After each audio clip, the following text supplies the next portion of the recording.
Hotel to dream पर आपका स्वागत है। पुलिस महानिदेशक RS भट्टी का एक ऑर्डर, पुलिस ऑर्डर जो है 325/2023 पिछले साल 19 अगस्त को निर्गत हुआ है, जिसमें केस के अनुसंधान पर्यवेक्षण से लेकर केस के डिस्पोजल के लिए अधिकारी किस संवर्ग के होंगे यह डिसाइड किया गया है। पुलिस मैनुअल के अनुसार जो व्यवस्था है उसमें कुछ संशोधन किया गया। जानकार बताते हैं कि DGP का जो पुलिस ऑर्डर है ये बिहार के 10 करोड़ लोगों के जीवन से जुड़ा हुआ है, बहुत अहम मुद्दा है और इसमें प्राय छोटे अपराध जो कि औसतन हुआ करते हैं उसका पर्यवेक्षण और निष्पादन की जिम्मेवारी पुलिस संवर्ग के निरीक्षक को सौंपी गई है।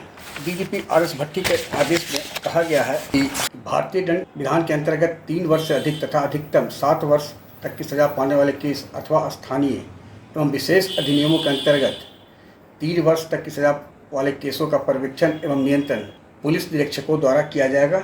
जहां थाना में पुलिस निरीक्षक कोटि के पदाधिकारी थानाध्यक्ष के रूप में पदस्थापित हैं, वहां पुलिस आदेश 175 के प्रावधान अनुसार पुलिस निरीक्षक सह थानाध्यक्ष द्वारा अंचल निरीक्षक एवं थानाध्यक्ष दोनों पंक्ति हेतु कार्य करते हुए केसों के नियंत्रण हेतु उपरोक्त इस कंडिका तथा निम्नलिखित कंडिका घर अनुसार पर्यवेक्षण एवं नियंत्रण करेंगे। वहीं SDPO को भागवी की अंतर्गत 7 वर्ष से अधिक सजा वाले विशेष अविशेष केस अथवा स्थानीय एवं विशेष अधिनियमों के अंतर्गत 3 वर्ष से अधिक सजा वाले अविशेष केसों का पर्यवेक्षण एवं नियंत्रण अनुमंडल पुलिस पदाधिकारी को सौंपा गया है। RS भट्टी का उद्देश्य यह है कि इससे केस के पर्यवेक्षण प्रगति की समीक्षा एवं अनुश्रवण में सुधार होगा।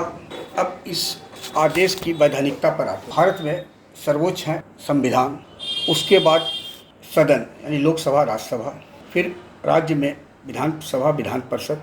संविधान में संशोधन के लिए सदन यानी लोकसभा राज्यसभा में जो राज्य सरकार अध्यादेश लाती है उसे रखती है और फिर उसमें एक्ट में संशोधन किया जा सकता है। यही स्थिति राज्य की स्थिति राज्य में है। यदि कोई सरकार ने अधिसूचना जारी की, कोई अध्यादेश लाया है तो उसे सदन में यानी विधानसभा या विधान परिषद में उस प्रति टेबल ऑफ हाउस में रखा जाना चाहिए और फिर उसके संशोधित कर उसे कानूनी रूप दिया जा सकता है। बिहार में भी पुलिस मैनुअल में सुधार हुआ था तो वो भी कैबिनेट के द्वारा पारित हुआ और फिर सदन से उसे मंजूरी मिली थी।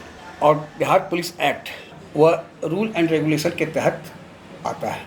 RS भट्टी ने जो पुलिस ऑर्डर निर्गत किया है पिछले साल 19 अगस्त को, क्या यह विधानसभा के टेबल पर रखा गया है यह जानकारी तो मुझे नहीं है, लेकिन जो भट्टी साहब का जो आदेश है उसमें प्रतिलिपि गृह विभाग को नहीं दी गई है। समानता यह जाना चाहिए था जो कि उस आदेश की प्रतिलिपि में नज़र नहीं आ रहा है।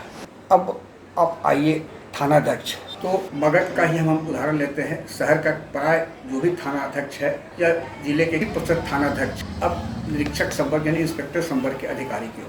अब इंस्पेक्टर सह SHO के समक्ष कोई वादी आता है, अपनी पीड़ा बताता है। SHO साहब के ऊपर है कि वह किस धारा में मामले को दर्ज करते हैं, मामले को बढ़ाते हैं, गंभीरता को या कम करते हैं और उसी सेक्शन के तहत यदि जो उन्हें अधिकार दिया गया है 3 वर्ष से अधिक तथा अधिकतम 7 वर्ष तक की सजा के मामले में केसों का पर्यवेक्षण एवं नियंत्रण पुलिस निरीक्षकों को दिया गया है, तो वादी को न्याय कहाँ मिलेगा?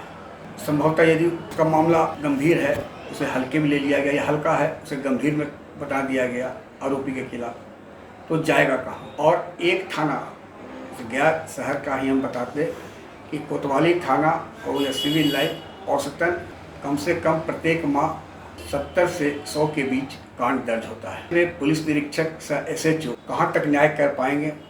सभी को पता है एक SHO के जिम्मे जो शहरी क्षेत्र में है लॉ एंड ऑर्डर के साथ साथ ट्रैफिक, VIP मूवमेंट एवं अन्य कई जिम्मेवारियाँ हैं। और पहले होता यह था कि केस हुआ, SP के स्तर से रिपोर्ट 1 निकला, उसमें बता दिया गया कि आज भी है कि इस तरह का केस है, SR है, नॉन SR है। अब यहाँ तो SHO ही उस केस की धारा लगा कर वहाँ भेज रहे हैं और 90% केस जो थाना से जाता है वही वापस लौट आता है।